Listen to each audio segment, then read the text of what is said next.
Halo Malaysia, terima kasih kerana sudah menonton video ini. Sebelum kita bermula, sila pertimbangkan untuk tekan butang subscribe, like dan share. Berita perkembangan politik semasa dalam negara, perkembangan negara dan semuanya ada di dalam channel ini. Terima kasih kerana sudah menonton.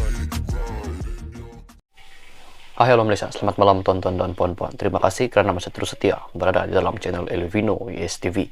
Bagi anda tuan-tuan dan puan-puan, viewer-viewer yang baru hadir di dalam channel ini, mohon kiranya anda tekan butang subscribe, bantu channel ini, kembangkan channel ini dengan anda menekan butang subscribe. Share juga video ini kepada rakan-rakan anda yang lain. Terima kasih. Baiklah tuan-tuan dan puan-puan, hari ini admin ingin mengongsikan satu berita yang dipetik daripada Malaysia kini. Muhyiddin akui sukar tidur malam, keluarga risau. Nah, seperti yang kita sudah sedia maklum, beberapa hari ini Muhyiddin telah pun didakwa di Mahkamah Kuala Lumpur berkaitan dengan projek Jana Wibawa. Bekas Perdana Menteri Muhyiddin Yassin yang beberapa hari lalu berdepan dakwaan salah guna kuasa dan pengubahan wang haram mengakui dia sukar untuk tidur malam. Apabila saya membaca berita selepas pertuduhan sukar untuk tidur malam, istri saya di sebelah saya sukar untuk tidur, anak-anak saya risau, biasalah. Namun apabila saya baca jika didapati bersalah atas pertuduhan ini, saya akan dipenjarakan selama 20 tahun katanya. Pada 10 Mac lalu, ahli Parlimen Pagoh itu mengaku tidak bersalah atas 4 pertuduhan salah guna kuasa dan 2 pertuduhan pengubahan wang haram membabitkan RM232.5 juta ringgit. Dia didakwa di hadapan Hakim Mahkamah Seksyen Kuala Lumpur, Azura Alwi. 4 pertuduhan salah guna kuasa dibuat mengikut Seksyen 23-1 Akta SPRM 2009. Dia didakwa menggunakan kedudukannya sebagai Perdana Menteri ketika itu untuk mendapatkan RM232.5 juta ringgit daripada 3 syarikat dan seorang individu antara 1 Mac 2020 dan 20 Ogos 2021. 2 pertuduhan pengubahan wang haram pula dibuat mengikut Seksyen 4-1-B Akta Pencegahan Pengubahan Wang Haram, Pencegahan Pembiayaan Keganasan dan Hasil daripada Aktiviti Haram 2001 dibaca bersama Seksyen 87-1 Akta yang sama. Muhyiddin yang juga pengurusi Perikatan Nasional PN didakwa menerima RM120 juta ringgit hasil secara haram daripada Bukhari Equity Sendirian Berhad antara 25 Februari 2021 dan 8 Julai 2022. 3 syarikat itu ialah Bukhari Equity Sendirian Berhad, Nepturis Sendirian Berhad, dan Mamfor Sendirian Berhad, manakala individu yang terbabit dengan kes tersebut ialah Azman Yusof. Bercakap dalam ceramah Perikatan Nasional di Taman Melewar, Batu Cave malam tadi, Muhyiddin memberitahu dia perlu meminjam wang daripada pihak lain untuk membayar ikat jamin sebanyak RM2 juta ringgit yang ditetapkan oleh mahkamah. Katanya, kutipan derma yang dijalankan parti itu masih tidak mencukupi untuk jumlah yang diperlukannya bagi membayar wang ikat jamin sehingga dia terpaksa untuk meminjam duit. Nasib baik mereka bagi pinjam wang itu. Kalau tidak, saya masih dalam penjara sampai sekarang, katanya. Dalam ucapan yang dibuat di bekas ibu pejabat PAS, yaitu Muhyiddin juga sekali lagi mengulangi dakwaannya bahawa dia menjadi mangsa pendakwaan terpilih kerajaan. Dia juga mendakwa kerajaan sekarang berasa terancam dengan kejayaan Perikatan Nasional memenangi 74 kerusi Parlimen dalam PRU yang berlangsung pada tahun lalu. Terus setia berada di dalam channel ini. Jangan kemana-mana.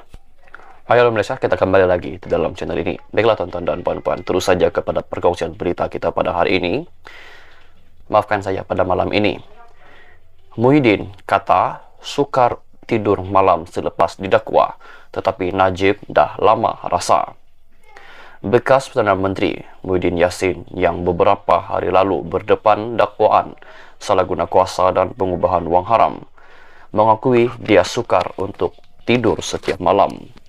Apabila saya membaca berita selepas pertuduhan sukar untuk tidur malam, istri saya di sebelah saya sukar untuk tidur, anak-anak saya risau, biasalah tu. Namun apabila saya baca jika didapati bersalah atas pertuduhan ini, saya akan dipenjarakan selama 20 tahun katanya. Pada 10 Mac yang lepas, ahli parlimen Pago itu mengaku tidak bersalah atas 4 pertuduhan salah guna kuasa dan 2 pertuduhan pengubahan wang haram membabitkan wang berjumlah RM232.5 juta ringgit. Dia didakwa di hadapan Hakim Mahkamah Seksyen Kuala Lumpur, Azura Alwi. 4 pertuduhan salah guna kuasa dibuat mengikut Seksyen 23/1 Akta SPRM 2009. Dia didakwa menggunakan kedudukannya sebagai Perdana Menteri ketika itu untuk mendapatkan RM232.5 juta ringgit daripada 3 syarikat dan seorang individu antara 1 Mac 2020 dan 20 Ogos 2021. 2 pertuduhan pengubahan wang haram pula dibuat mengikut Seksyen 4/1/B Akta Pencegahan Pengubahan Wang Haram, Pencegahan Pembiayaan Keganasan dan Hasil daripada Aktiviti Haram 2001 dibaca bersama Seksyen 87/1 Akta yang sama.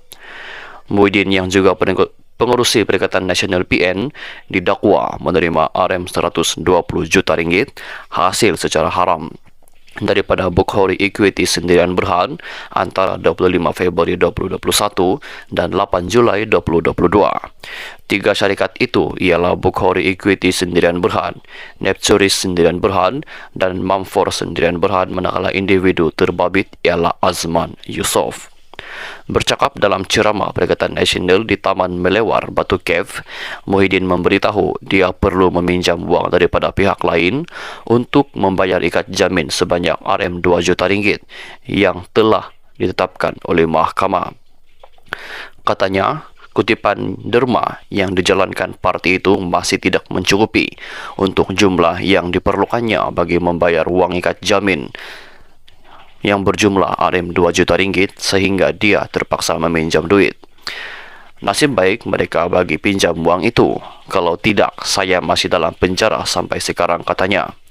Dalam ucapan yang dibuat di bekas ibu pejabat PAS itu, Muhyiddin juga sekali lagi mengulangi dakwaannya bahawa dia menjadi mangsa pendakwaan terpilih kerajaan.